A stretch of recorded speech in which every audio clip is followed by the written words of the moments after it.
There is a lot happening with artificial intelligence, but if you know what questions to ask, if you know how to think, how to interact with people, you can still be successful in the world in which we are moving towards. The more educated we are, the more we're able to talk to each other, and then we can create the society that we all want to be a part of instead of waiting for that society to happen to us. Change can be amazing, but they'll also be scary, and there's also be like, but I just was getting this right, and now you're doing this. However you feel about it is totally fine. This is what wears us out. So how are you helping people to move through this change that isn't necessarily wanted? One, I try to normalize.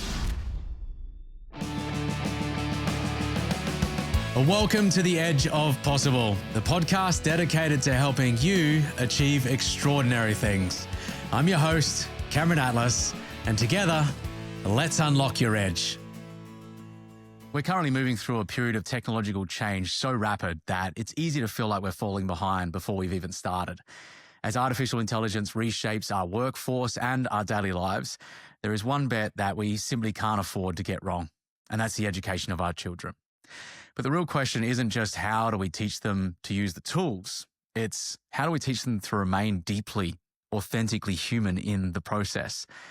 To help us navigate this, I've brought on Marlon Marshall, who has spent his career at the intersection of high-stakes strategy and social impact. Marlon is the CEO at City Fund, a national nonprofit focused on ensuring every student across America has access to high-quality public education. Before leading the fight for equity in the education space, Marlon served in the Obama White House and held senior leadership roles on 2 presidential campaigns. He knows what it takes to build a vision from the ground up and lead through intense periods of change. In this conversation, Marlon shares why curiosity is the most valuable currency that we have, and we also talk about his own journey of mental resilience. You're going to walk away with a new framework for leadership, a deeper understanding of how to use AI to enhance rather than replace our thinking, and the tools to ensure you're always moving your own story forward. That's coming right up here on The Edge of Possible. Marlon, you've mentioned in previous conversations that you believe investing in education is the single biggest bet that we can make as a society. Why is that? And what do you believe is at stake if we get this wrong in the coming years? I'm going to tell a little story that I think is really helpful to conceptualize the answer to that question. I have twin daughters. They're 8 years old. They're in 3rd grade. They're actually today taking their state tests. And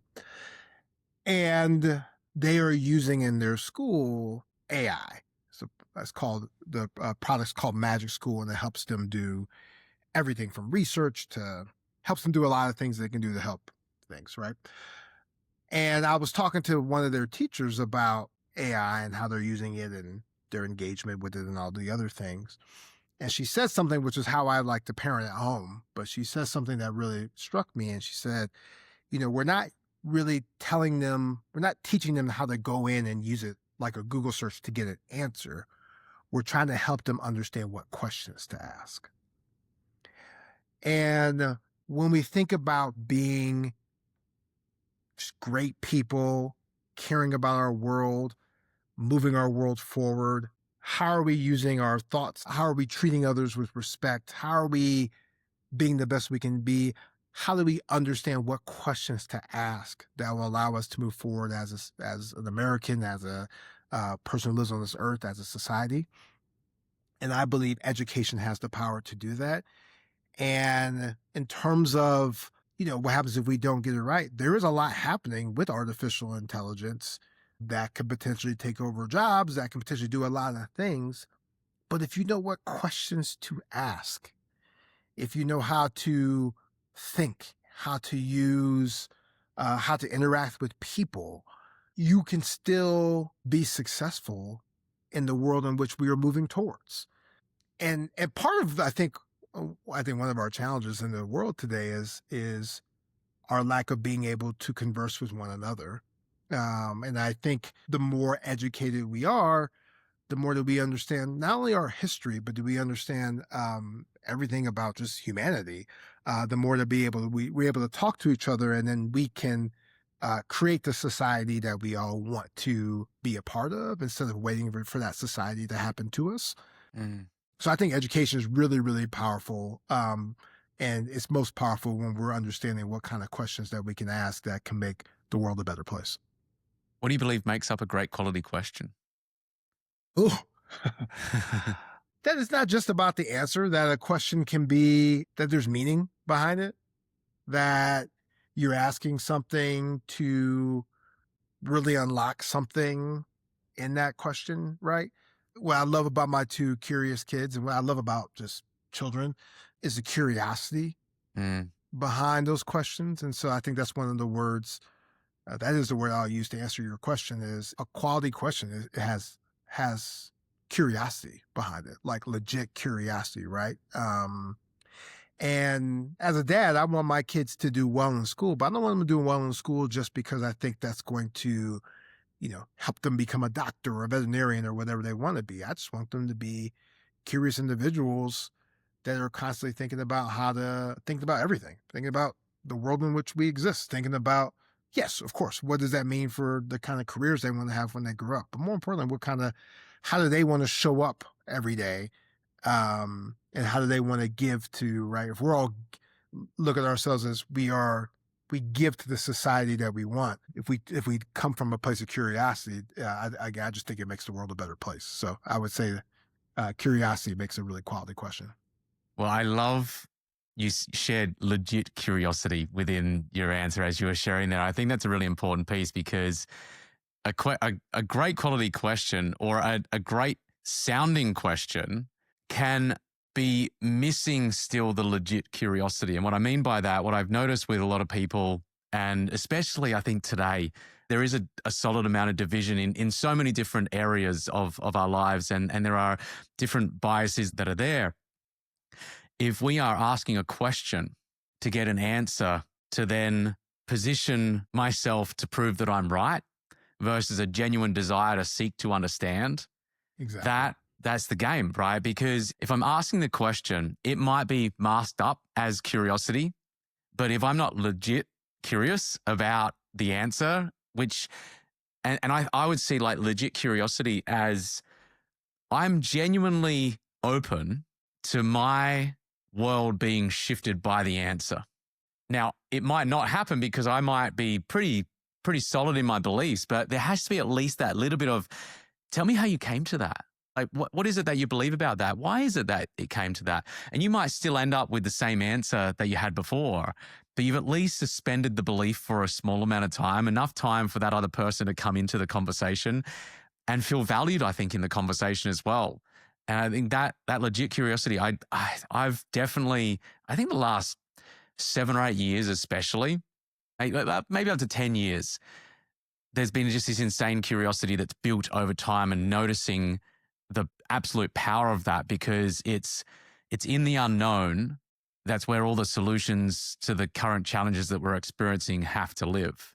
They can't possibly live anywhere else. If they live somewhere else and we knew it already, then we'd already have the answer. Right? We might partially have the answer, but it won't necessarily have the full answer. That last remaining part of the answer, it has to live in the unknown. Otherwise we would have solved the challenge. Right. And so that curiosity, I think I massively echo that. And I found, I don't know how about you, like I found these what questions, how questions, why questions. How did you come to that? And if you notice like the tonality, I've shared this like often because I think it's so important that to be curious is to have the language of curiosity, but also the tonality of curiosity. Exactly. Because the language of curiosity in itself is like, man, how'd you get to that? Right. Versus, right. Oh, how'd you get to that? Right. So I just said exactly the same thing. And one is an accusatory. It's how dare you even think about it in that way compared to, come on in, man, sit down, take a seat. Right. Let's have a chat. Let's have a conversation. Exactly. And there's just I think about it like, imagine like thousands of years ago or hundreds of years ago, and you've got a castle and you've got the drawbridge up, right?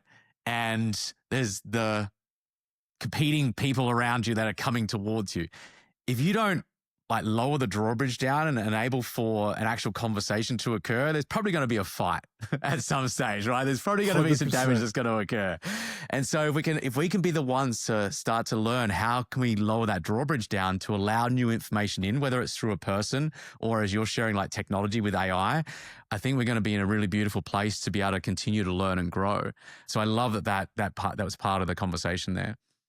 Can I, a tangible example of what you're saying right now? So I work with charter schools, and charter schools politically can sometimes be challenging with the Democratic Party, as an example, right? And there's a whole back and forth on why that is, which happy to get into or not. The point being is I was meeting with this was about almost 2 years ago now, school board member in Denver. I live in Denver. Who on the surface was not about charter schools, right? But we developed a bond and started being able to have conversations. And I was like, let's visit a school together. And we visited a school together. And we sat down with the leader, and the leader toured them around the school. And the school was largely a Latino school. The school was high performing.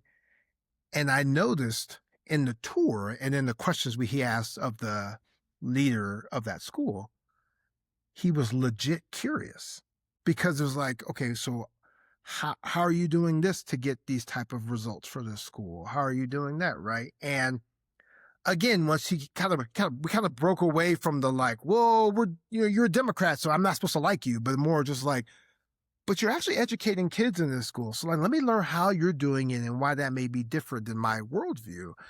And I do, just to your larger point, if we all come from a place of like asking legit curious questions, you may disagree with the answer, but it's the hearing other people's sides that I think can help us just shape us into the society again that we want to be in. I feel like more than ever, I may agree to disagree to someone's point, but my ability to listen and hear other people's opinions and other components of what people believe. And I also, just to be candid, I feel like it also makes the world interesting. Like, do we all want to be the same? It really does.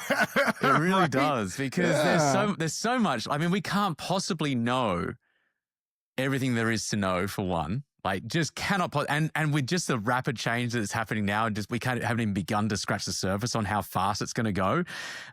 Like, as time goes on, less and less we're going to know about the world, and which is just wild and scary and enthralling, and all the things all in one. And components is one thing that you just mentioned there. Components of what somebody believes. I think if we go into conversations again with this lens of I know, therefore I can't learn anything from this, we potentially miss out on the nuances that maybe overarchingly, I come out of the conversation, go, yeah, overall, probably not in agreement with it. Yet there was this component and this component I actually really agree with. Correct. Yeah, I like that we could totally use that in how we approach this challenge that we're aiming to solve, this problem we're aiming to solve. And so getting down into those, smaller pieces of detail, I think is important. So with some of these initiatives then that you're witnessing, and maybe give the listeners a bit of a feel for what City Fund is, how you go about working, the impact that's being made. And then I really want to touch on, like, what are some of the game-changing initiatives that are coming out that you're noticing? Because again, this space, as is every industry, but especially in education, things are changing so rapidly. Yeah, great question. So City Fund, we are a philanthropic nonprofit. What I mean by philanthropic is I raise resources and then we re-grant those dollars to local organizations across the country. They're in cities. We're in about 30 cities across the country. And those local organizations are using those dollars to help support or open new innovative schools. And for the most part, those are charter schools in the cities that we're in. And charter schools are public schools, and they're just a different way of operating a school. The school leader has autonomy to do what they need to do. They report to a board because they're technically a nonprofit as well too. And so it is when we have seen across the United States cities that have a different mix of different types of schools, from the traditional public school system that was built, decades ago, to certain types of charter schools, but again, different types of public schools. When they have that mix, we have seen outcomes for all kids rise because you have choice. You could say, this neighborhood school that's half a mile down the street, that works really good for my kid. It doesn't, or I see that my kid is really into science at a young age. There's a charter school 3 miles away. They are able to give my kid more what they need. I'm going to try to go to that school, right? And so ultimately what we're trying to do is provide more options for families to make the choice that's better for them. Because just to the point that we're making in the last conversation, there is no one size fits all. You can't just say that one school is going to be able to serve every single type of kid and family, because we're all different. And so we need a ecosystem of schools that allow us to meet the needs of what families need. So that's ultimately what we do. I spend a lot of my time, my job as CEO is raising resources. I have a great team of folks that then work with cities to re-grant those resources. Then they're going directly to the schools. And in terms of initiatives, I will say a couple of things that are really exciting. One is the types of schools that we're starting to see open are indicative of the future, right? And so there are schools that are more what we call maybe career connected learning, right? So you may be in high school and you can go ahead and get college credit to be a nurse or to be in a certain different type of field. So that way you're using some of the high school or even in some cases middle school education to prepare you for something that where you want to go, right? While also giving you the core skill sets in case you change your mind. Life happens, right? You may not, in 8th grade, you may not know exactly what you want to be. I didn't, right? Or I did, but I ended up not being that. I wanted to be an architect growing up, and I'm a long way from being an architect. So things change as well too, right? And then two, there is, we mentioned technology. I've been saying every school that opens from here on out, if they're not thinking about the role that technology will play, they're going to be behind the scenes, right? And everyone's probably doing it a little differently now. You see, there's a private school, so we don't invest in this school right now, but there's a private school that has gotten a lot of buzz called Alpha School that is purely an AI school right now. So you get all of your education components and the content from the AI bot, and then there's still a teacher that's giving you some of the social emotional skill sets. So there's the teacher still involved, right? You're starting to see some charter schools try to figure out, okay, what does that look like in the public school side? How are we incorporating, again, artificial intelligence? How are we making sure humans are still talking to each other? And there's that social emotional learning as well, too. So there's some really cool things coming out on that front that we're starting to see in different cities across the country. And then lastly, and I could go on for days here, there's historically Black colleges and universities in the United States. And we have an initiative where we are working with a couple of those schools, and we aim to expand that to then start a high school or a middle school that can then feed into those schools, right? So we also know that when there's a longer pipeline where folks can see where their kids can maybe start off in kindergarten and work all their way up through college, and there's a pipeline for them, the ability for them to be successful is higher. And so trying to help create those pipelines for parents and for families is something that we are trying to do as well too. So that's one place we've started with some of the historically Black colleges and universities in this country, and hope to build on that, but also expand out from there. So ultimately, again, is how do we provide parents and families and kids with the best choices possible for them, that also don't require them to have significant amount of income to choose a school that makes the most sense for them. I think it makes so much sense when it comes to the technological side, and then I want to talk about the human side, because I think there's both are going to be incredibly important as we go through this. Again, this rapid change that we're experiencing. On the technological side, it makes a lot of sense to me that we would have artificially intelligent systems that enable for each and every kid to get the education that is aligned to their specific learning style. Yes. And if they have challenges in a specific area, that they've got something that is tailored to them, that is simply, this is what would enable individualized learning to be scalable. Because it's not scale. If we have to have, every single kid has a teacher, right? Well, certain kids or certain families aren't going to be able to afford that necessarily.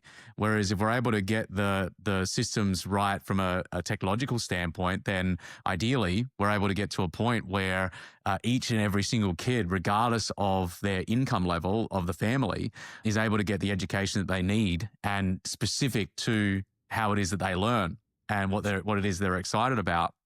And I think really, when it comes to the technology side, you touched on it earlier, helping them to ask great questions is one big part of it. And I would add to that the ability to think, the ability to be able to contemplate, the ability to be able to know how to ask those great questions, yes, and then think through from an answer standpoint.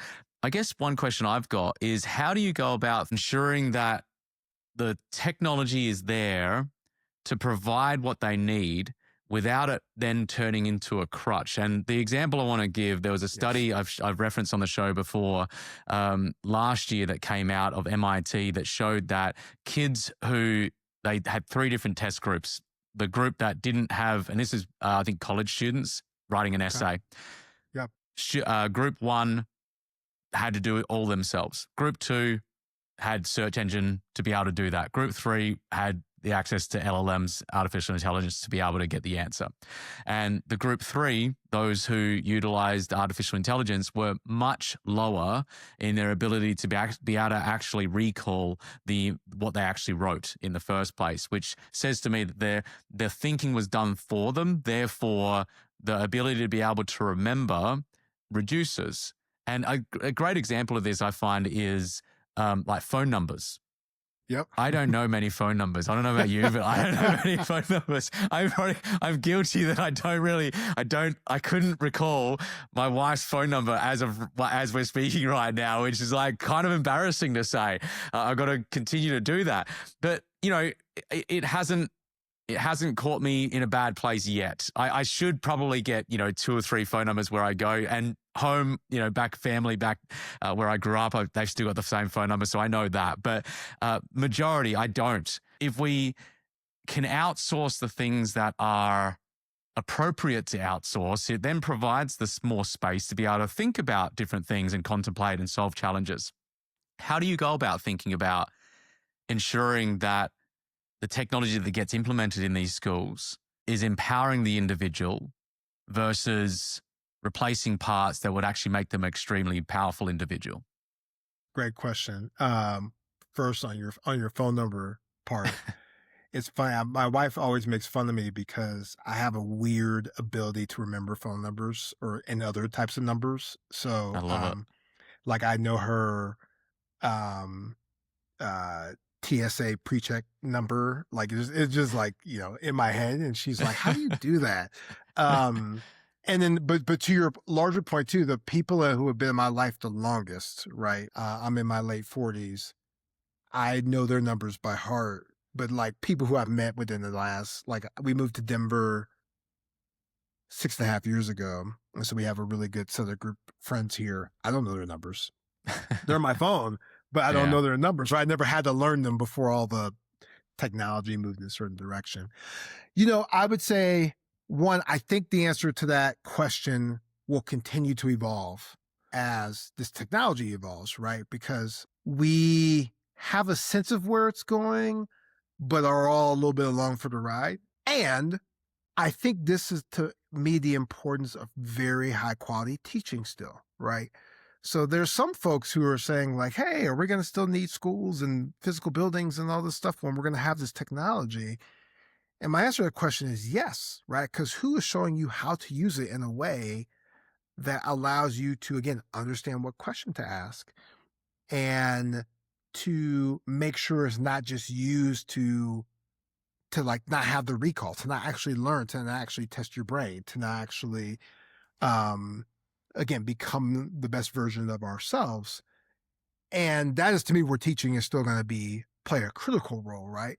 So in an ideal scenario, and this is my hope and vision, is like teaching just becomes more efficient because of this technology, right? As we think about one of the things we know matters, particularly in K-12, is classroom sizes. And we know the smaller the classroom size, the better, because folks get individualized attention, right?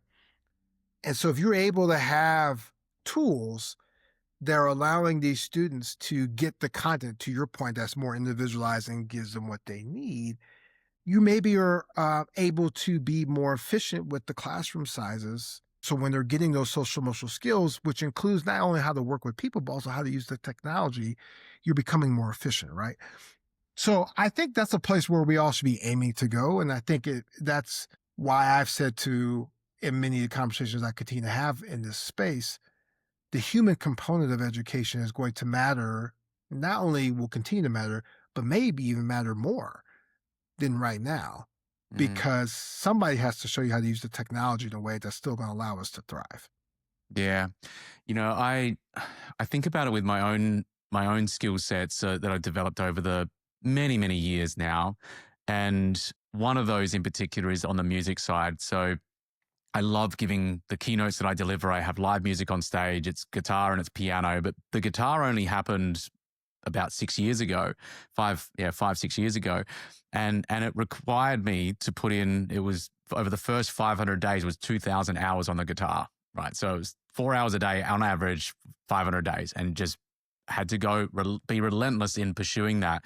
And the reason I bring this up is that I think we need to become really intentional about what are the skill sets we're aiming to develop and what are the ones that are going to enable us to thrive in whichever endeavor that we're aiming to. Like for someone else, who is even in the same realm from a speaking standpoint for me, like a keynote speaker, for the overwhelming majority of people, learning how to play the guitar would be a complete waste of time because it's not what they're aiming to build into the experience. But for me, it was, well, the grand piano is great to have on stage, but it was overcoming an objection of an organizer saying, sorry, we can't get a grand piano. We don't have space for a grand piano. We don't have the budget for a grand piano. We just can't get a grand piano. And I was like, all right, I'll just work out how I can bring my guitar then. And now, a solid amount of the talks are with guitar only. And so again, bringing this up is being intentional about what are we choosing to learn, Yep. develop the skill sets in, because that deep learning, if we can then outsource the other components that we don't necessarily need, like the phone numbers is an example of that. But obviously there's so many other pieces to that. Like if we have like humanoid robots that come in at some stage and they're able to do certain tasks within the home, eventually that will probably be something that's pretty run of the mill. Eventually, once we get comfortable, people get comfortable with having a humanoid robot in our homes. But that then outsources certain pieces that maybe we didn't need to become excellent at. And that ideally provides more time to be able to dedicate towards the things that really matter. One of the things that I'm concerned about is how much time people spend, for example, on social media now, as an example, that when the time gets freed up, are we actually really being intentional about where we then dedicate that time going forward? And the habits and patterns that people, this is a generalized piece here, often have is that, oh, I now have a bit more time, or now my attention's just going to go towards something that still isn't really enabling me to be productive because I'm consuming rather than creating. And so I think that intentionality piece is going to be really important. And I guess the question that I've got then on the other side when it comes to human is, how do we make sure that the human skills don't get left behind? And I think just very quickly before you answer, I think it's absolutely important that school continues to happen in person in some way, shape or form, because the ability to be able to interact and understand how to converse and be curious about the other person, all of these different things, listening skills, seeing somebody's responses in their face and understanding the different physical cues. But what are your thoughts on remaining human in this, and how can education play a major role in that? I went to Italy for the first time in January of this year. And I was there with my wife, and we were in Rome, and we did all the stuff you do. You see the sights, etc. And my humanness really hit me during that trip, and I'll tell you why. When you are walking around and you see like ruins from thousands of years ago that are just like there, right? It's like walking down the street here in Denver and seeing a park. It's just like you walk down in Rome and it's just like, oh, here's the Forum, right? And I was like, man, I had this just like epiphany of like humanity in that moment. Also, like if you compared it where like how humans had to work together back then to even build the Colosseum that long ago to where we are now, where humans are creating this technology that can, completely transform the world. So I had this whole epiphany when I was there on like, what does it mean? Like on just humanity, right? Like we all here, or like even right now, like as Mia, you were talking, there's a space shuttle going around the side of the moon that we've never gone around before, right? Like that, like humans used materials on this earth to be able to build this component that allowed humans to travel outside of Earth. So my hope in all this, and that maybe is, sounds too woo-woo and all the other stuff, but my hope in all this is that we don't forget our humanity in this, and it all starts with our ability to communicate with one another and to work with each other. And again, not necessarily be aligned with every single aspect of life, but to be aligned with just the idea of humanity. Mm. And that to me is, again, the power of education, which is ultimately teaching young people and then all of us as we get older, the value of being human. And what does that mean? And what is our responsibility in that? And I think we often talk about education as a system, and it is right now in terms of like what the work I'm doing and the work folks do if you go to university or a community college or whatever, right? Those are all systems. But also like this, like I'm realizing again in my late 40s that I'm like learning and educating every day, whether, right now it's through my work or through being a dad, or through being a husband or other components. But that's how I view it. I feel like I'm always educating myself as a human. And I think that started because I got a good education in the system that let me know what it meant to give back and to do my part in this world. And so if we do have these great, wonderful, like when you think about education now, you think back to like, if I think back to my childhood, I remember teachers. Right. I don't remember the like workbook I used that helped me learn how to spell. I remember Miss Allen from 4th grade, right? Or Mrs. Smith from 2nd grade, or Mrs. Leshen from 6th grade. Like that's the stuff that you get from it. And so my hope is in all of this that we don't lose that. And we figure out how to continue to be like, we can be more productive, we can be more efficient, we can do all these things. But I think to what end? And the what end is like, what does it just mean to be human in this world? So that's a woo-woo answer to your question, but that's how I've been feeling the last few months. That's how I feel as a dad of 8-year-olds.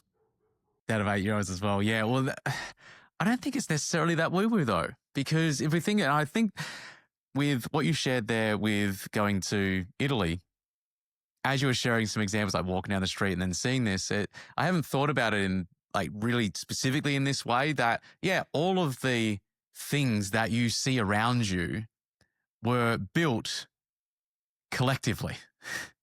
They required cooperation. They required us to come together. And that's, if you go back how many thousands of years, this is how we survived, right? If we didn't have that shared component, I don't see a way that we would have survived, because there's plenty of stuff that was more powerful than us, faster than us, more able to eat us.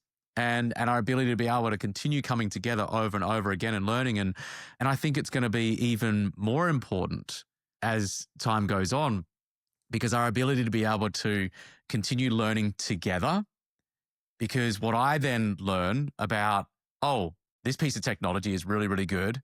This is how I'm utilizing it right now. Yep. the more that we can be having conversations together, coming together to have conversation about what's working and what's not, and what we're going to do differently to make sure that we solve the challenges, the quicker we can move forward. And I would say the quicker we can get off track as well. That's right. And I think about it when it comes to the food side of things and just our well-being, health in general. So here in America and in many, like Australia is an example of that, where I grew up, UK, Canada, a lot of the Western world especially, but there's other countries as well. I mean, the obesity rate is astronomical. It's a major, major challenge. Now, one of those reasons for that is the insane selection of food, or what we maybe class as food that maybe isn't quite food, right? Exactly. You go to the grocery store now, and there is an insane amount of choice. And what we're being presented with now is, when it comes to the technological side of things, whereas even 10, 20 years ago, there wasn't that much choice. You go back to like 25, 30 years ago, like I remember the final year of school that I had singing lessons over the phone because there wasn't a singing teacher anywhere near in town, and dial-up was still number one back at the time. And we just had a landline on speakerphone, and that was it, right? There's no video, there's no nothing. It's like, get on the call, man. Exactly. Press that button right there, and you transport over to a magical world of landline on speakerphone, right? That was it, right?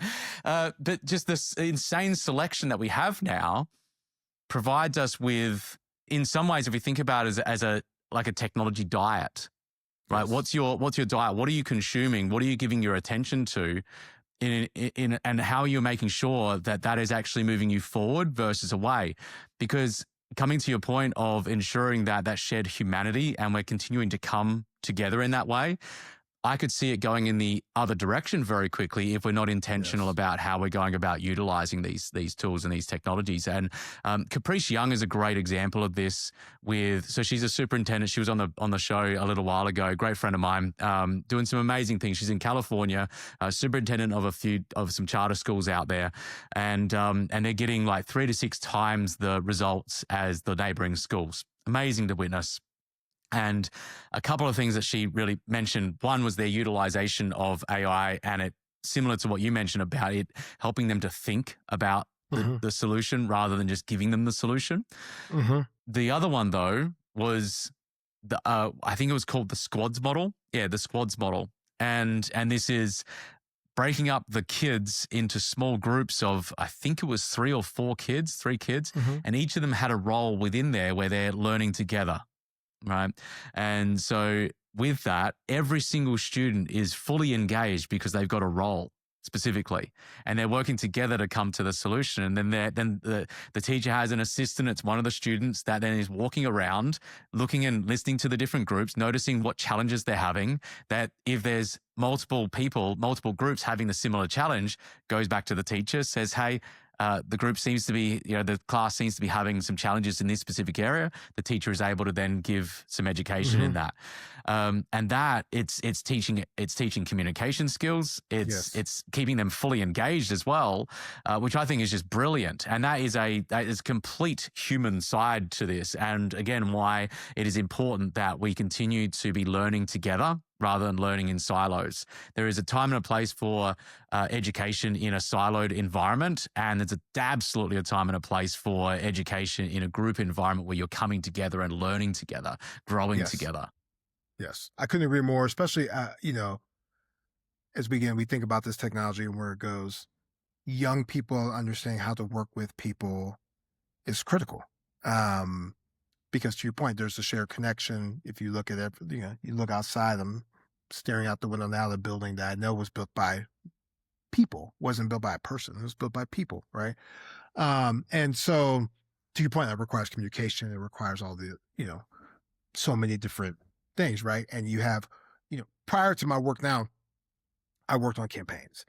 And one of the things I loved about campaigns was that there was a shared goal.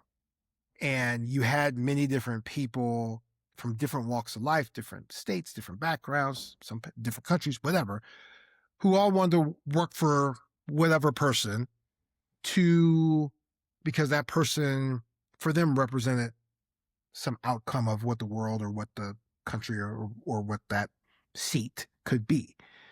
And it required you to figure out how to work with different people, but you were able to do that because you all had a common goal, right? Building a house is a common goal. And I do believe those are skill sets you learn young, right? And then you can refine them as you get older, right? Because we are always, there's what, 7, 8 billion people on this earth.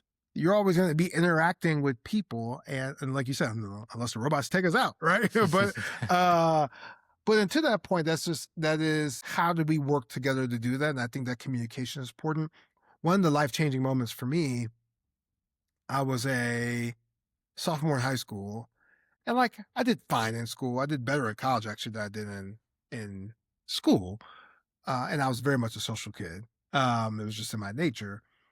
And the principal of my high school put me on what was called the principal's leadership cabinet. And I'll never forget. And I didn't think I was like a popular kid. I didn't think I was in the like viewed as like one of the kids who were going to be a big leader. And so I didn't think that way of myself at that moment until then, because he saw something in me that, and I think it was the ability to communicate with people. I was always good at communicating with people, and frankly, also at that age, good with communicating with adults. And he saw that, and then he put me on this principal's leadership cabinet. And it was the first time that I think I was acknowledged for that social component of my life. You know, usually I got in trouble because I was talking too much in class. But it set something in me of like, oh, wait, this could be a gift and not just like me chirping. And then I just had to learn how to channel it in the ways that would be productive to whatever it was I was doing, which I did as I continued to get older and then, you know, started my career. And I believe school and education and like the smaller groups that your friend is doing in California play a vital role in how we work together for that commonality, whether it be making the high school better or making the world better, like whatever that like shared goal is. The ability to communicate with each other is critical component of that. And the education system plays a critical role in making that happen. How do we communicate, get along, work with someone we don't have a shared goal with? I'm sure you've had these experiences before, whether it's a previous career or now, or even back when in the leadership cabinet, you know, from a school standpoint. How do we need to be thinking about that? Because again, with the feeling that there is a lot of division about where we want the world to go. Yeah. How do we go about doing that? Listen, going back to how we started the conversation, if I don't have a shared goal with you, I try to, instead of demonize, I try to have a curiosity like, why? So what I often find is that people's different life experiences lead to differences of shared goal, right? Because of what their upbringing could have been or how they perceived it or things of that nature. And I've come to a place in my life and career where it's just like when I actually don't agree with you, I just try to come from a place of respect because you may view that differently than me, and I want to understand why. I want to be curious why, and then I respect where you come from, and even if I don't agree with that. And so I think the ability to listen is extremely important, and the ability to respect one another, even if we have different shared goals, is important as well too, and it's what makes us human. And if I can just respect you, even if I disagree with your ultimate end game, you know, I think that makes, I just personally think that makes the world a better place and allows us to get along better. What about if there is the shared goal, let's say within an organization or some kind of team, some kind of where there's a group together where the goal overarchingly has been established, but how we actually get there hasn't been agreed upon. And we've got differing opinions when it comes to that. What are some of the things that we can do to work through that from a process standpoint? So I've been at this organization about 6 years. I've been CEO for 3.5 years. When I stepped into the CEO role, I tried to spend the first 6 to 12 months just listening to people, right? having worked there before, I had an opinion on where the organization should drive towards. Um, and but I wanted that opinion to be informed by those who've been working just as hard as I have at the organization, and then also hearing from I like to call them external stakeholders, people who were may not work with us, but we work with on what they thought, right? And then about a year in, we started making some shifts to try to align to a vision. And I would say, I won't speak for everybody, but I would say I think the majority of our team were bought in because we took the time to hear their perspective, hear where we need to go. It doesn't mean as a leader you don't make tough choices, right? Sometimes you have to make a choice that not everybody agrees with, etc. I find those choices to be people to be more understanding if you've heard their perspective before you just go off and do something, right? And again, there's a fine balance between listening and not doing anything, because right, that's also not the end game, but listening, understanding, then making decisions, but then also explaining your perspective of where you came from, right? And then respecting the people's opinions and roles in terms of how you get to where you got to. And so transparency, I think, is important. And something I know is important to you based on previous podcasts is always tying things back to a value and values. And again, it's not you are going to fail if your job is to try to get everybody to agree. And I think agreement and understanding are two different things. Let's talk more about that. What's the difference between agreeing and understanding? I don't if you try to get everybody to just agree with your perspective, that's just like, again, everybody comes from a different place. They come from a different background. They are living a different life than you. And so some may, because they just agree with your opinion, but I think that's a bad goal if your job is to try to get everybody to agree with you. It's the understanding part, right? Yeah. Oh, Marlon made this decision because of this, right? And he did this because it's tied to this value or tied to this background or this way. And so I don't agree with that, but like, I see his point. And he's in a position to make that decision. And so that's the decision he decided to make. But if I try to like spend my time in agreement, whew, that's a lot of different time, with the bigger the organizations get or the bigger the, situation you're in. And I actually think this is where we as people are sometimes getting it wrong, because we're having conversations around where our perspectives are different, and we're trying to get, we disagree on things and we think that's like not okay. It's like, but you need to think this way. And it's like, who am I to tell you how to think? I can't tell you, like, I didn't live in your shoes growing up. And so, I can't tell you how to think that way, but I do want you to understand why I think this way. And I want to understand, again, out of curiosity, why you believe that.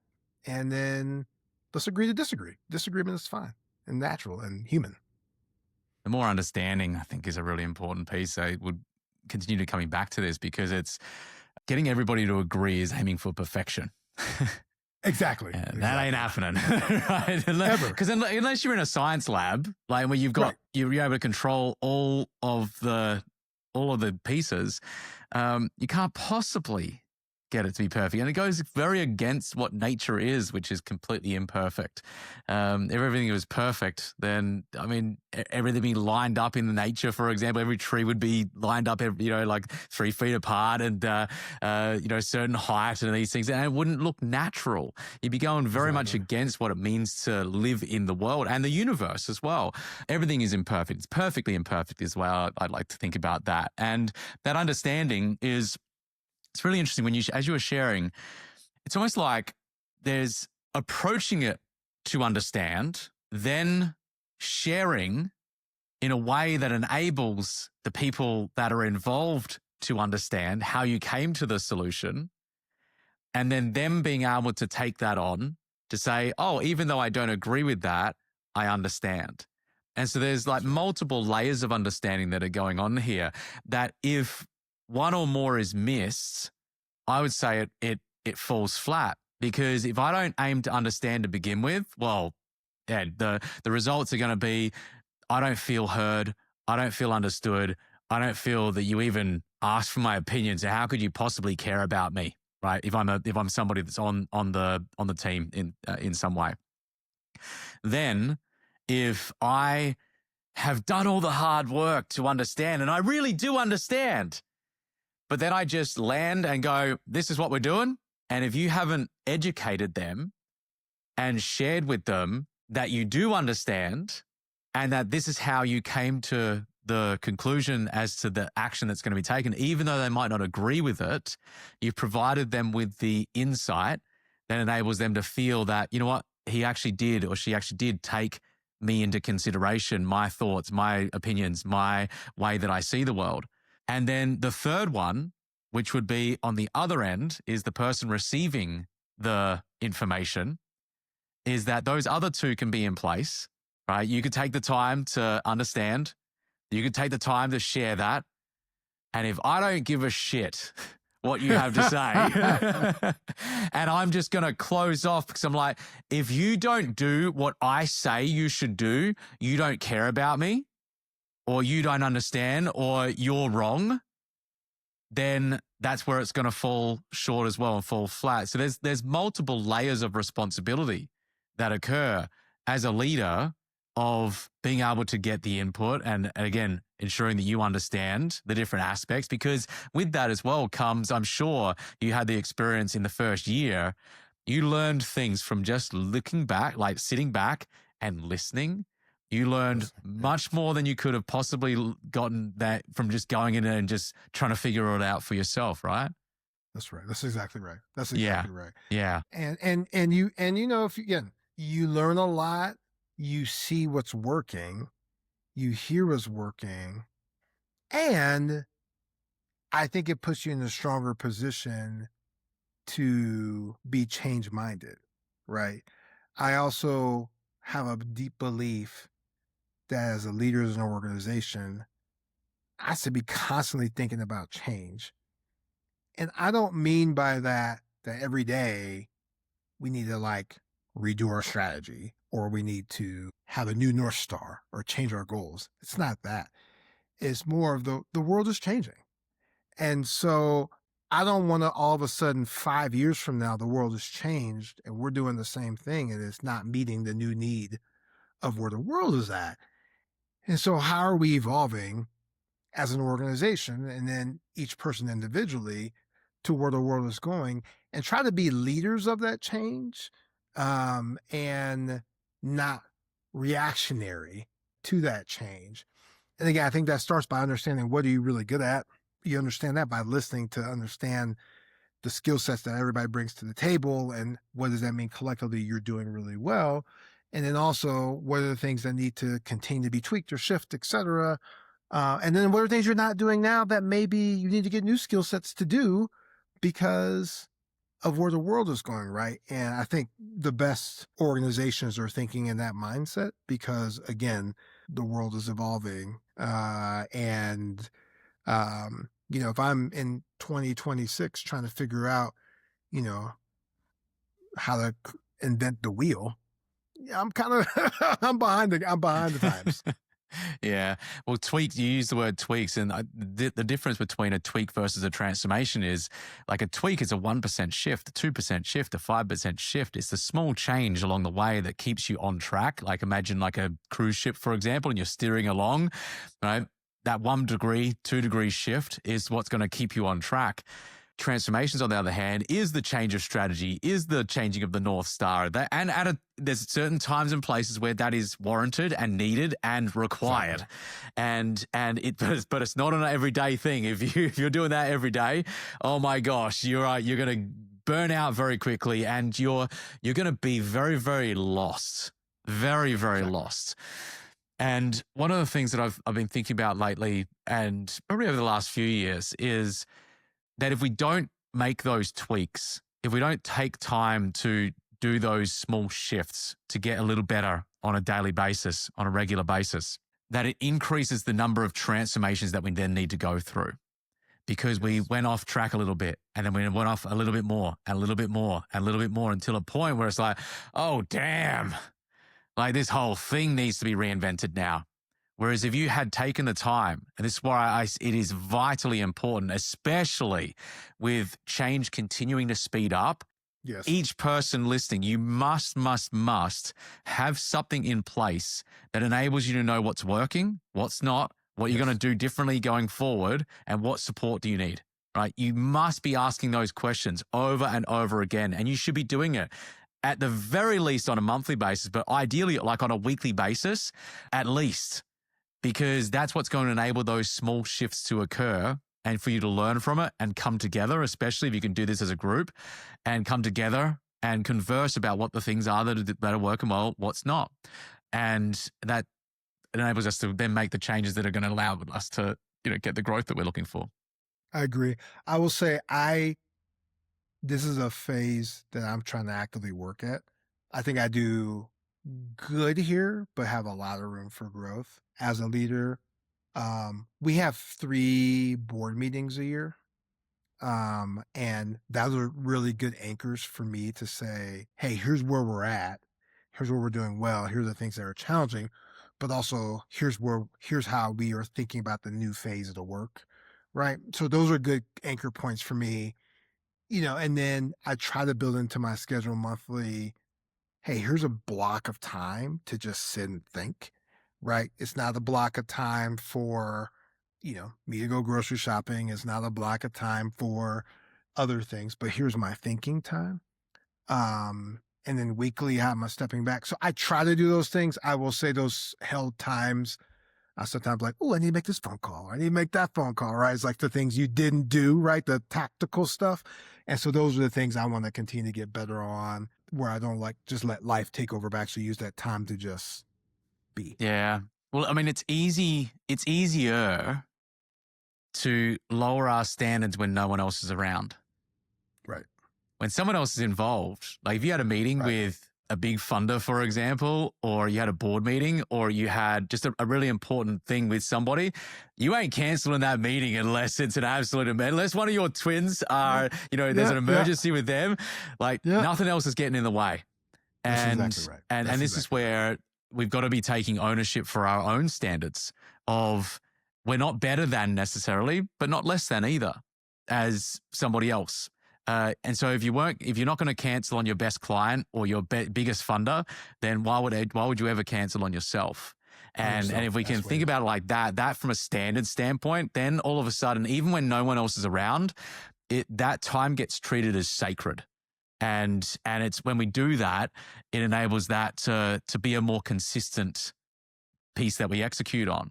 With leadership then, and your team and how you've experienced it in the past, but especially now, how are you going about leading people through change? Because everyone is experiencing this rapid change in different ways. And most people don't like change, right? Or I'd say almost everybody doesn't like change in a way that is not where we want it to go necessarily. Like if it's change, oh yeah, I'm the change and I'm going to be in amazing shape and we're good to go. Please show me the way, right? Show me the way. But if it's a change in a way that is not ideal, it's frustrating, it's challenging, it's taken up my day when, oh man, I just got this sorted and now I'm being disrupted again. Like this is what wears us out. So how are you leading people, helping people to move through this change that isn't necessarily wanted in the truest sense?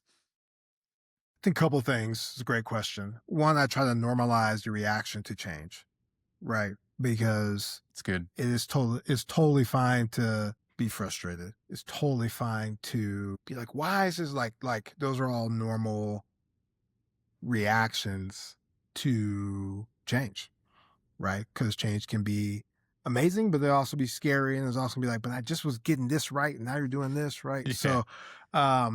So if you make it as if those reactions to change are not great, then it's actually going to just double down those reactions. And so I always just try to normalize those reactions and say, I know this could be tricky. I know this could be changed. And like, however you feel about it is totally fine. And again, have that respect about that as well too. I think the second thing I try to do, and again, you can talk to my team and they can tell you if I do these things well or not. But so we're a remote organization, and that presents Really good things in terms of work-life balance and things of that nature, and challenges where I can't just go to the water cooler and have a conversation, et cetera, right? And so you have to be thoughtful in terms of how you communicate, the mechanisms you use. Is it all Zoom call? How many times a year are you getting together as a full team? How many times a year are you getting together in certain smaller teams? Things of that nature. But in all those different components, I always try to discuss change, even though change is happening, because I think messaging is really important, right? We mentioned the phone numbers earlier, and one of the reasons I always remember people's phone numbers was because I was always saying it. And that became stuck in my brain. And so you think about advertising on TV, right? They're just consistently trying to send you a message that becomes subliminal, right? And I do believe if we're always just discussing not change and having something necessarily tangible, but using it in terms of a value proposition of who we are as an organization, right? We want to be an organization that's on the front lines of where the world is going and not reactive to where the world is. I would say I think 100% of my team, but if not, I'm close to 100% of my team, want to be setting the standard for what the public education system can look like. They don't want the public education system to change, and then we're like, wait, what do we do, right? They want to be a part of setting a new vision and a new path forward for public education in America. And so, but that requires change. Yeah, it does. Right? But I think it's then more when we do make tweaks and then when we do the transformational shifts, it's more accepted because you want to be a part of that than to be, again, reactive to folks.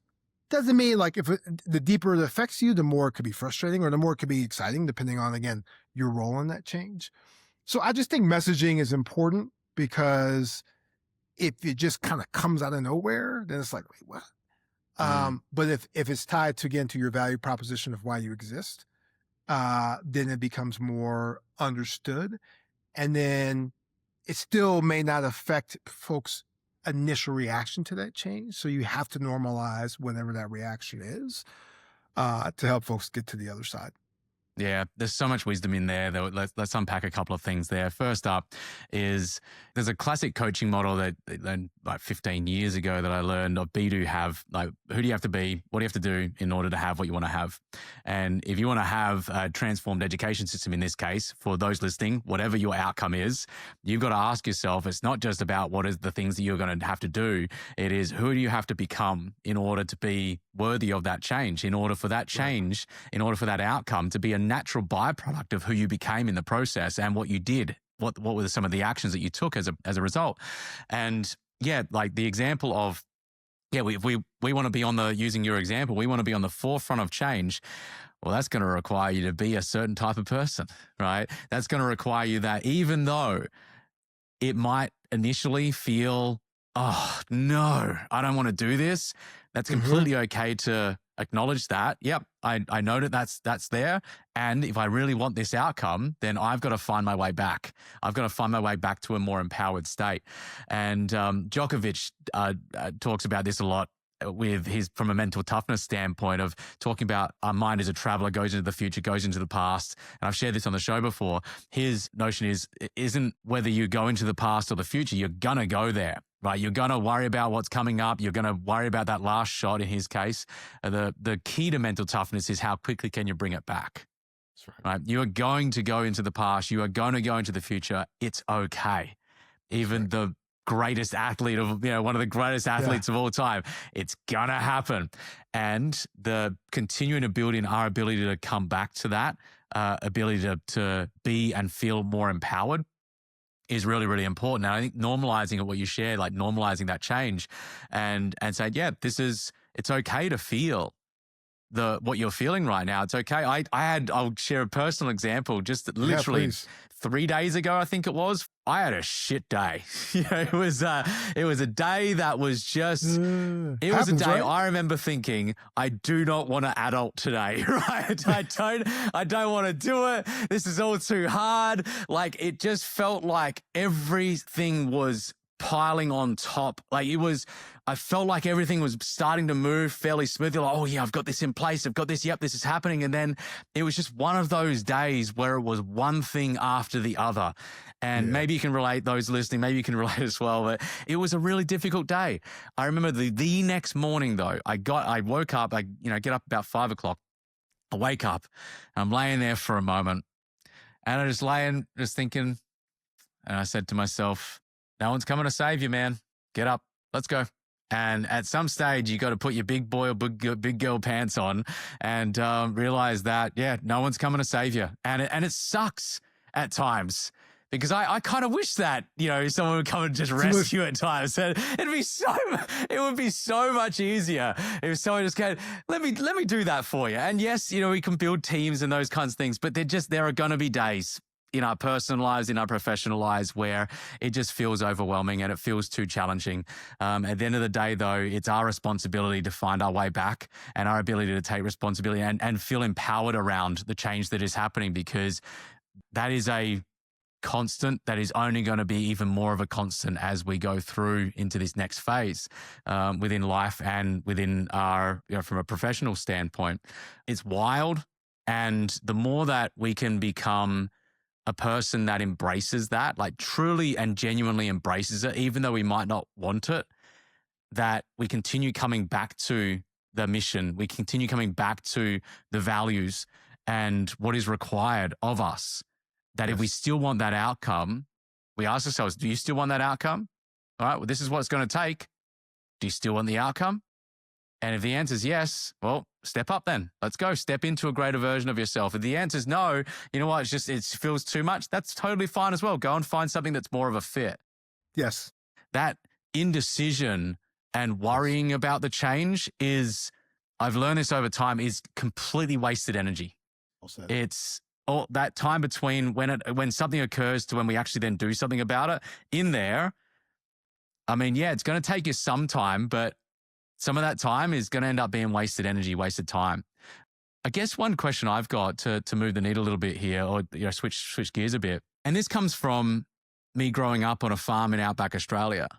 How do we go about ensuring that folks in the cities and in rural communities get the education that's needed to ensure that those in places where we don't have the education, don't have the resources necessarily, get what they need to be able to thrive in the years to come? Yeah. I'm going to answer that, and I'm going to come back to some of your mental components a second ago, because I had a couple of reflections on that. But you're 100% correct in terms of like, how do we make sure everybody gets it, right? So we are focusing on urban education, but you go to communities across the country and you see where the public education system could be failing. My wife's cousin was a principal in a rural school district. She has since moved into works in the superintendent's office, supporting a certain segment of kids. But when she was principal, and we would go back and visit, she would often talk about the opioid crisis, just different things that, affected kids every single day. And so I don't have the perfect answer to your question. I will say a couple things stand out to me. One is, again, how do we use technology to get so that way teachers can focus on the things that are the best use case of their time. I think particularly when COVID hit, we were asking a lot of teachers. I need you to educate my kid. I need you to be their mental health counselor. I need you to be their therapist. Like there was so much on a teacher. And so with these new tools at our disposal, can we shrink that responsibility into what's most effective for them to help young people be the best version of themselves, and maybe get the content other places, even though it's still going to be oversight and managed well. And then two, how do we, I think sometimes we think of the school system as separate from other components in a community. And it should be we should be thinking of like an ecosystem that will help a young person be successful, right? So when you're in first grade, I'll just pick a grade.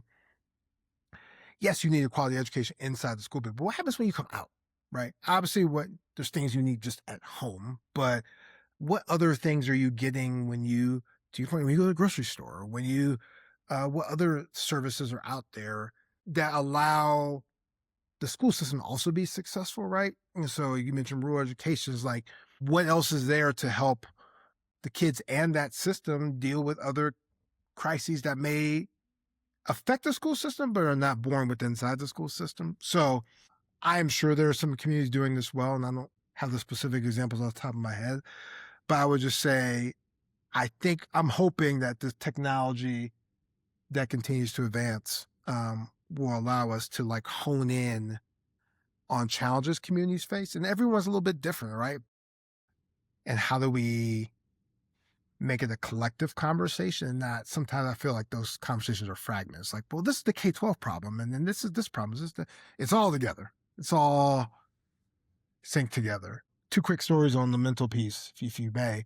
Well, just can we touch on that for a moment? Please. And I really want to make sure, then we'll dive right down into the mental stuff. So with this, because I think this is really important to ensure that no one, again, ideally gets left behind with the change that's happening here. Have you thought about, with the work that you're doing and the different schools that you're working with, to create some kind of resource? And Caprice mentioned, I'll make sure, for those listening, I'll make sure this is in the show notes. I can't remember the actual URL, but she mentioned about a URL that's, I think it's somewhere over in Europe that first created it, which has just like a list of all the different places that are doing innovative things when it comes to the schooling system. And I wonder, like this shared learning where it like rises all up. What is the rising tide lifts all boats, or something like that is the saying, where, you're obviously being able to put funding behind some of these projects that then are cutting edge and are helping to move the world forward.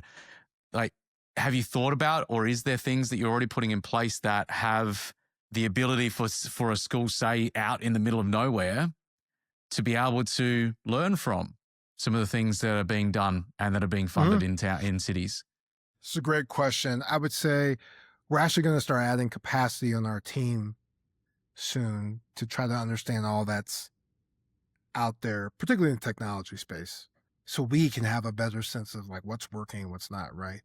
There's a ton of different research, different entities that do different things that allow us, that we can learn from. And so we want to do that. And then there's multiple organizations, I would say. And then part of what I've spent my job.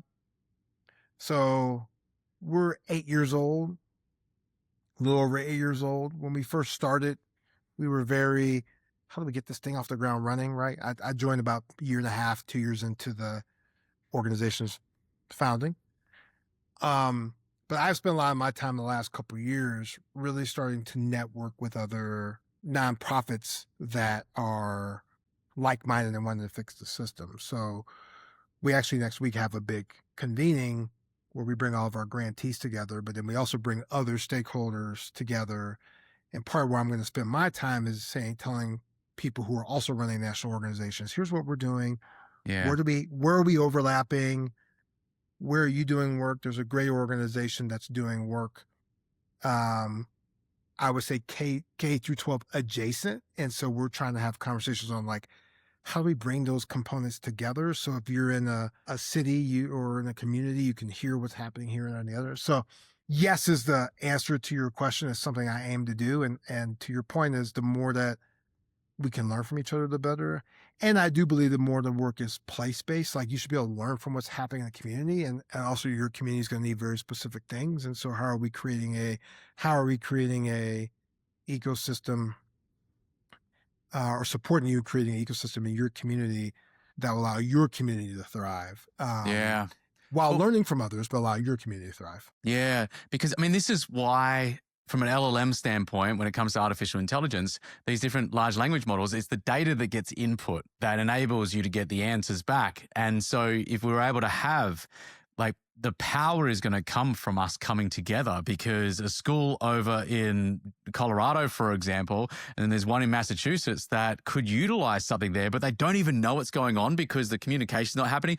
Or someone who is in a rural area, regional area that might not have as many resources, all of a sudden can somehow get the insights as to what's actually working, because that's, again, why these language models are growing so exponentially, is because of the constant data input that is occurring. And if we can get that data and provide it to the appropriate entities, that would enable change to happen quicker versus, you wait a year and then, this has been happening for a year over here at this school. And we could have been implementing this for a whole 12 months now. And there's a 12-month lag in that regard.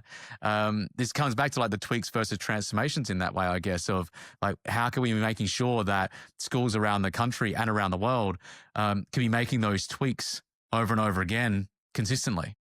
Yep. I do think there's a question too, and like, I think one of the biggest questions we've had in the last 4 to 8 years is, what role does government play in education? Right.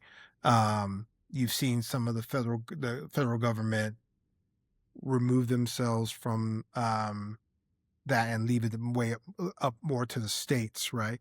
And so this is not me placing a answer to that question, but I think it's part of the question is, right, if you're a state, Colorado, for example, where I live, has a state Department of Education, right? And I know the state commissioner there, and she's a great person, and she's always traveling across the state, I think, trying to help the state connect those different dots, right?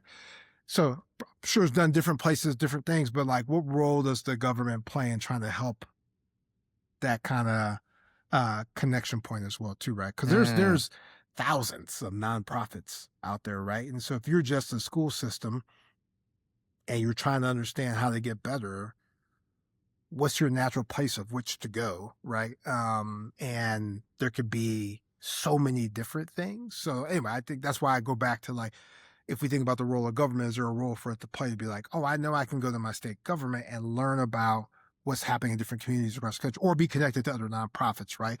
Otherwise, you're Googling everything, or maybe you're asking AI how to do stuff, right? So yeah, it's fascinating stuff.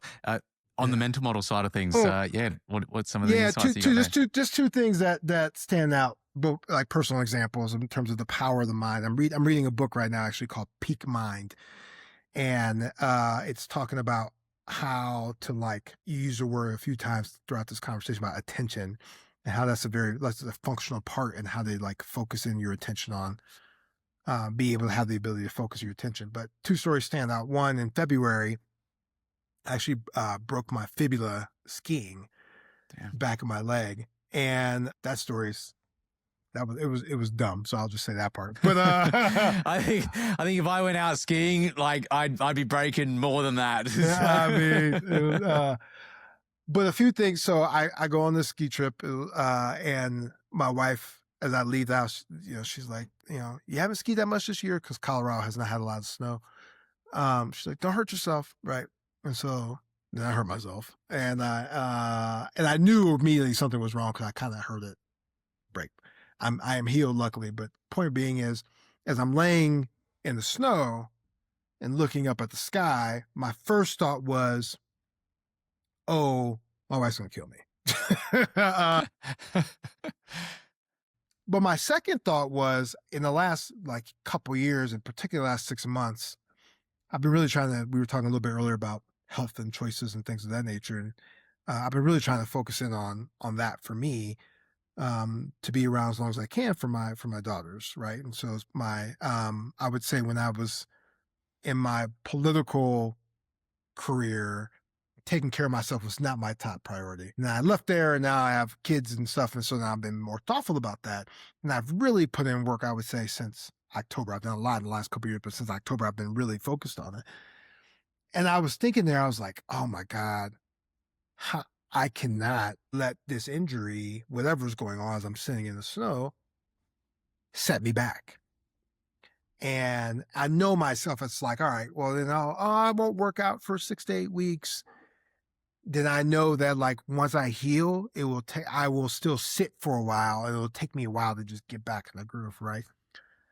So I go to the hospital, they x-ray, whatever was broken, whatever. And I'm literally, after I talked to my wife, which was a whole other story, I'm emailing the gym and I said, hey, I had this injury. I'm going to be back in Denver tomorrow. Can I come in Friday so we can make a game plan on what I can do until I fully heal? And that led into, long story short, I got personal training for 6 weeks. And then yesterday was my first group class back because I got cleared from the doctor on that. But if I hadn't, when I got cleared from the doctor and I healed ahead of schedule, I think it was because I was taking care of my body during that time. I told her, I was like, I'm most proud of the mental component of this because normally if I had an injury like this, it wouldn't have just been my leg. Everything else would have kind of shut down with it. But I have been working on my mind as well as my body. If you treat your mind like a muscle, you can do that. That's a personal example of the importance of the mental component of everything we do and the ability to focus in if needed. And then yesterday took my kid to the doctor. She has strep throat. She hates swabs, right? So they got to go in your mouth and swab the back of your throat. Hates it. And so she's sitting there and she's not full meltdown, but we were getting close before they had to swab her. And I just kept saying to her, I was like, Cameron, this is all in your mind. Her name's Cameron, Camryn. I was like, it's all in your mind. It's not that bad pain-wise, but your fear is up here, whatever. And so she took some breaths, and then she opened up, and they got it real quick. And it wasn't her favorite thing, but I was proud of her doing that because I've been in the doctor's office before where we didn't even get to that point because we got to meltdown. And I realized, and the doctor said that earlier, she's like, I really like the way you're parenting your kid. And she gave us, some kudos, et cetera. And that's not for me to pat on the back, but I say that as a way of like, I'm realizing as I'm trying to teach my 8-year-olds how to use this muscle and how to be connected to that where you're focusing your attention and the power of your mind and how much more powerful it is than you think and how much more you can control it than you think. And I just tie that to the whole conversation in general. I really believe, especially as this technology comes, that in addition to the ability to communicate and the ability to work with people, there's a role that school will play in how to use this. And it's not, again, this goes back to the whole point about why to ask that question, right? Your mind is so much stronger than we think, and the ability to use it and to have it reflect what we should do, how to answer hard problems, tell yourself that you're not going to just be woe is me with the broke leg, that you're going to persevere. We watched the Olympics, but then we also spent some time watching the Paralympics, and you see these amazing stories of individuals who've had life-changing events happen in their life who are crushing it. Yeah. And it all starts with here. And so I think there's a role in our system to play as the technology advances on like how do we make sure that we remember the power of this, which is, despite any robots that may be coming, is still what makes us human. Couldn't agree more. As technology continues to grow, I'm a massive believer, regardless of the technology, that within school, that emotional intelligence or whatever you want to call it should be a compulsory subject, period. And it is, for me, by far the most valuable skill set that I've learned in my life is understanding why I think the way that I think and how to do that differently. Right? How to shift, how to change, how to mold, how to take control of the mind and adapt. And a few things that you shared in there. One, your first example, there was a level of responsibility that you could take. When a situation occurs, again, it can be very easy to lower our standards because it's, this happened, therefore I'm going to behave in this way. Whereas if we can, in those moments, say, well, this occurred and I'm going to maintain or maybe even raise my standards during this time, then the growth that we get to go through is monumental for one. And we get to make the progress through times of challenge. And exactly what happened with your broke leg, you were able to come out the other side in a really good space, and you took responsibility. And then there's a responsibility that gets taken. Okay, responsibility was you went to the gym, said, look, this is what happened. Can we please make a plan for how to deal with this? And so then you're bringing somebody else who's maybe an expert in that to help you with that where it's required. If you don't have the knowledge or know-how right away, you bring other people into the conversation, other experts into this to get the help that you need. Because again, we can't possibly know all of the information, all of the insights that in order to solve every specific challenge. That's where we bring in the folks that are required in order to get the job done. So I love that about your example. And then with your daughter and the example at the doctor, what I heard within there is you were really helping guide her in the self-talk. Yeah. Right? What she was actually saying to herself. That's right. And shifting that perspective, helping to shift that perspective a little bit and showing her that she has the power to shift that perspective. That if she's not experiencing what she wants in a moment, and something still has to occur, the swab is the example here, there's sometimes, I see discipline largely as doing what's required rather than what you feel like in a certain moment. And there's going to be many times in your daughter's lives, right, where both of them are going to be having to do something that's required rather than what they feel like in a certain moment. And these things like responsibility, perspective, our own self-talk, our discipline, being able to bounce back from a situation that occurs that was less than desirable. Each of these components, I believe, will become even more valuable as technology advances, because there will be, unfortunately, a population of people who don't develop these skill sets. And there will also be, on the other end of that, those who have these skill sets on the human side that don't learn the technological side, who are also going to get left behind. Because if you look at those who don't have, say, access to internet now, it's a monumental gap. Yep. And having both in today's modern world, being able to adapt, being able to be resilient, being able to take responsibility, being able to communicate, being able to look somebody else in the eye and have a deep conversation with someone that you disagree with. Each of these components, incredibly useful, incredibly valuable. And each of the pieces and components that we've spoken about here today, from an artificial intelligence standpoint, from the different technologies that we can utilize to enhance and be more effective, those combined, in a way, makes us superhuman. That's right. I love it. Spot on. And your example of you when you're like, wasn't a great day, but you woke up and you're like your mind got you out of bed. Yeah. Right. The computers can figure out pi is 3.14 with all the other stuff really quickly. And look, I know there's questions on, will this technology be able to have empathy? Like these are all things that are out there. But to your point, I just believe that if we know how to focus the mind, we will remain superhuman.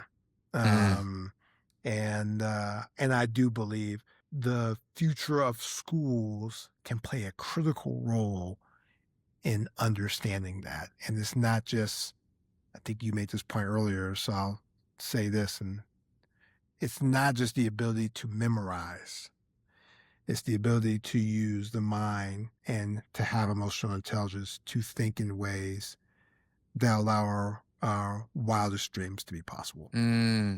Well, ensuring that you don't outsource the human component, there can be a hybrid approach to that. But if you try to outsource being resilient, if you try to outsource getting your mind right, if you try to outsource these components and just have something external solve it for you, to communicate for you, it's gonna at some stage rear its ugly head. Instead, if you can think about it, and this comes full circle to how to ask better quality questions, where we started the episode today. With those better quality questions, like if you're going to utilize it when it comes to getting our mind right, ask questions like, tell me, this is a situation that I've got right now. Like let's use your example. Because it's a real world example. You will go to one of the models. I just broke my leg. I'm pretty down. I think my wife's going to potentially kill me. But if she doesn't, and I'm still alive, in the next week, how should I be going about thinking about ensuring that I don't lower my standards? So that because my health and well-being is really important to me. I've really gotten on track with some really good things over the last, 4 or 5 months. What are some things that I could do to make sure and put a plan in place? Show me or ask me some questions that I need to be thinking about that would help me build my resilience.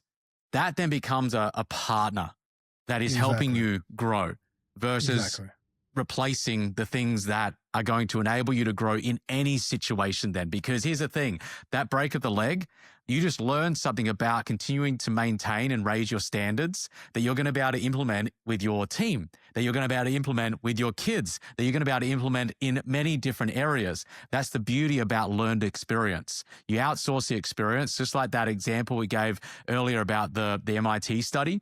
If you're outsourcing your thinking, you're not going to be able to recall it. And when you need it, which is when you're in a really challenging situation, you need to be able to think for yourself in those moments.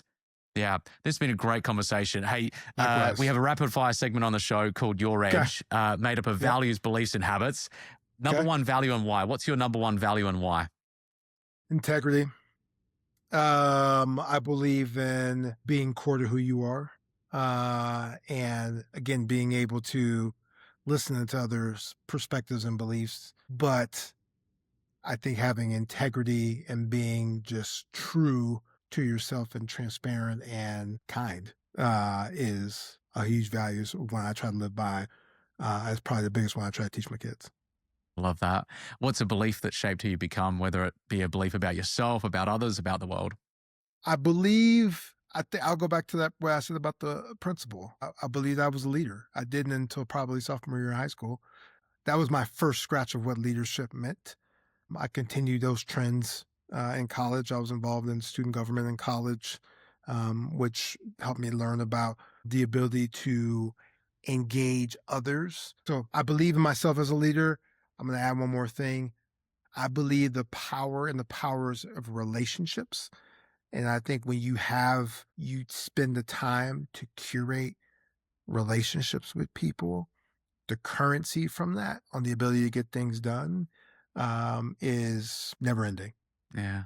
That belief about being a leader and the person seeing something in you, has that impacted your approach to bringing out the best in other people? 100%. If there's a team member in any job I've been in, but as I've gotten older, this has become even more apparent for me. If there's somebody that is struggling, I always say, like, what are we not doing right to get the best out of them?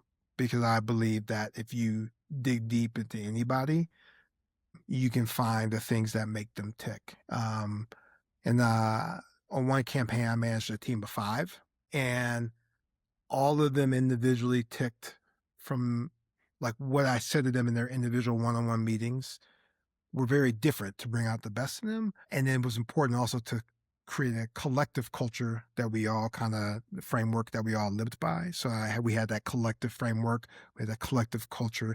And then how do I use that to individually get the best out of them? And I've just tried to live by the ethos ever since then. And sometimes there may not be good fits. I'm not saying everything's going to be the best fit. Yeah. But I'm saying I don't look at the person first if somebody's not being successful. I look at what am I doing with my leadership. Yeah, that's great. And the thing, there's certain people that aren't a fit for a team, and that's where, like, go and find somewhere that is a fit. And I've heard this from many, many different leaders now, those that have been on the show, other conversations, clients, where, if someone isn't a fit, help them find what is. And be good and just allow them to find and be and move into whatever it is that is more of a fit for them. So that's great. What's a habit, routine, or ritual that you can't live without, whether it be a daily habit right out to an annual tradition or both? 2 things. One, honestly, working out. I don't know if I would have said this to you a year ago, but I've definitely gotten into a habit, and I can, again, tell what both that has done to my mind, right? So because I got into that habit, I think led to me on that after I broke my leg to mentally say, here's how to get to the other side. So I really can't live without it now because I feel so much better mentally and physically because I'm doing my best to take care of my body. Um, and then there are about 2 or 3 times a year where some really good friends of mine and like there's some family friends where we get together once a year or twice a year. And then there's a bunch of guys, there's like 20 of us where every year around March we take a big guys trip.